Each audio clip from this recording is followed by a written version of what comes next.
Kurdish and other ethnic representatives in Turkey's parliament condemned language assimilation policies, calling for the legal recognition of mother tongues. Thousands of civilians in northern Syria have gathered at the Tishreen Dam to prevent Turkish-backed forces from taking control as Turkish military strikes escalate.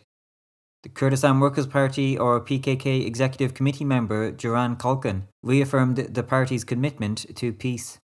A resurfaced 1993 interview with imprisoned PKK leader Abdullah Öcalan has reignited discussions on Turkey's Kurdish issue and past reconciliation efforts, highlighting missed opportunities for peace.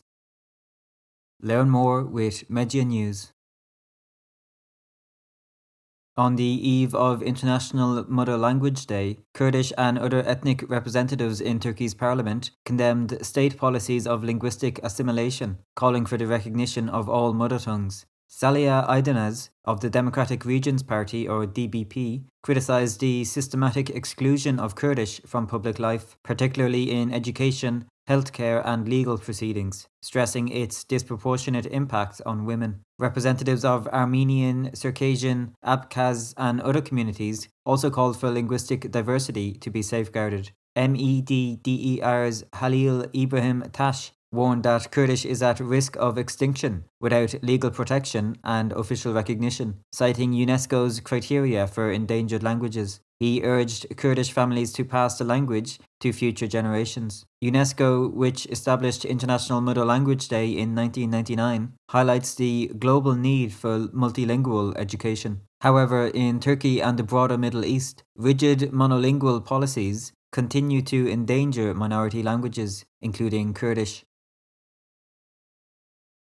Since the 8th of January, civilians in northern Syria have been gathering around and on top of the Tishreen Dam to prevent Turkish-backed forces from seizing it. Despite freezing conditions and relentless attacks, the Syrian Democratic Forces, or SDF, have successfully repelled assaults, while thousands of local residents have gathered in defiance, using traditional Kurdish dances and songs to express their resistance. Turkey's continued military operations in north and east Syria have resulted in the deaths of 24 civilians and over 200 injuries. According to an SDF report, Turkish warplanes bombed multiple villages, while more than 60 artillery shells struck various locations, causing extensive damage. The Tishreen Dam itself sustained material damage from a drone strike. For over 6 weeks, thousands of civilians have gathered at the dam, determined to protect it from Turkish-backed forces. Meanwhile, Human Rights Watch has condemned a drone strike on a Kurdish Red Crescent ambulance on the 18th of January as an apparent war crime. International human rights organizations and UN agencies have voiced concerns over the escalating violence around the dam, with UNICEF warning of severe humanitarian consequences due to damage inflicted on water infrastructure.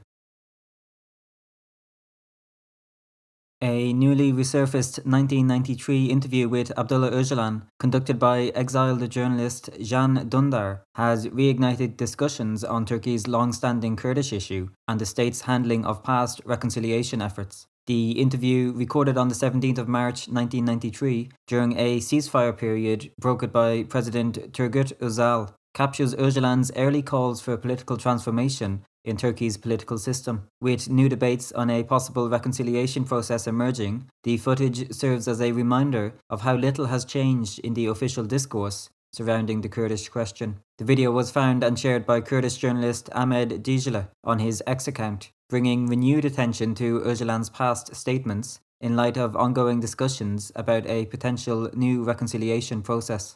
Peki bir gün kendinizi bu siyasi atılımdan sonra özellikle Türkiye'de bir partinin lideri olarak, Türkiye'de yasal bir PKK'nın lideri olarak ve hatta mecliste bir lider gibi düşünebiliyor musunuz? Bu partiler yasasıyla ve bu meclis yapısıyla biraz zordur. Bir federal meclis geliştirilmek istenirse, ki bu bir anayasa meselesidir, yine yeni bir partiler yasası geliştirilirse,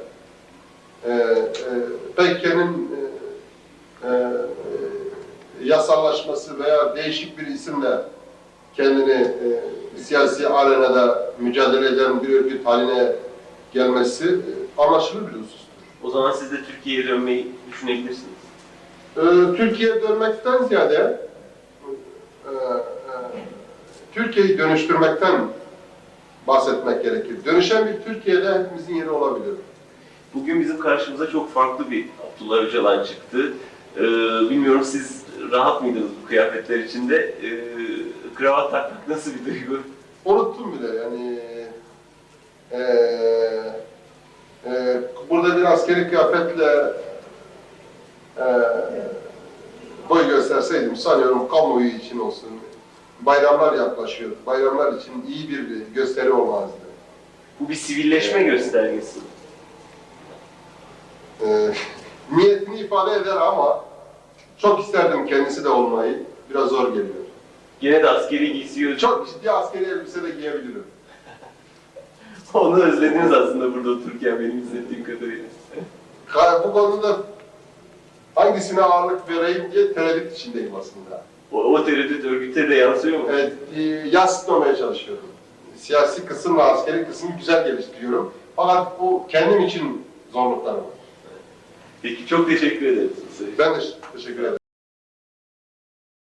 Kurdistan Workers Party or PKK Executive Committee member Duran Kalkan has reiterated the party's unwavering support for the peace efforts of their imprisoned leader Abdullah Öcalan. Kalkan stated that Öcalan remains determined to achieve a democratic resolution to the Kurdish question, urging both the Kurdish movement and Turkish society to embrace transformation. Kalkan highlighted Öcalan's recent meetings with a delegation from the People's Equality and Democracy or DEM party. He noted that the Kurdish side remains committed to Öcalan's vision of a peaceful and democratic resolution, while criticising the Turkish government for its continued resistance to reform. Kalkan elaborated on Öcalan's peace initiative, stating, Rapper Apo, Abdullah Öcalan, is extremely clear and determined in his approach to peace. He has always put forward a strategy based on democratic change and transformation, not only for the Kurdish people, but for all of Turkey. His proposal is not just about ending conflict, but about changing the political and social structure of Turkey to ensure democracy, justice, and peace for all peoples. We, as the PKK, fully stand behind this vision.